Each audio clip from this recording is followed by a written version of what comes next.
chỗ nữa.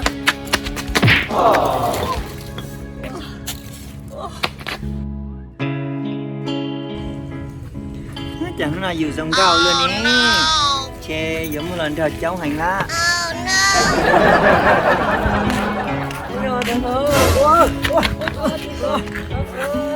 Các tôi là lo tôi luôn.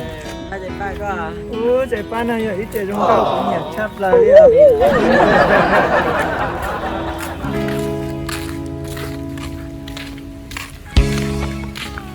tôi lô, tôi chỉ lú tạm bọn nó các bọc cả cho của hồng sáng trừ kê na. Chị cả bố. Tôi chỉ lú tạm nó chả có gì cả nó.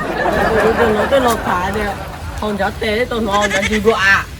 Sao mày 4.0 nữa nè, lỡ cho hồng sáng trừ rất là cho hồng sáng tè nè. Ui giời, tiền hồng cháu chứ giờ của chị cả ồ. Vì tiền cháu chứ vốt trôi à. Giờ có chị cả đồ hồng cháu tế vậy, khi cho. Tôi lúa, tao cú thế mà, tôi lúa, tôi cú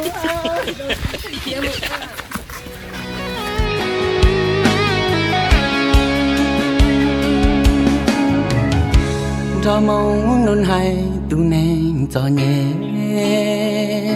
ua lia ua tên sư chê giang chỉ mua nhà cho mùa lu chia đã bao thia lu có thia chỉ mùa lu chia đang dìa thia chỉ do cho nên lại chạy cho mong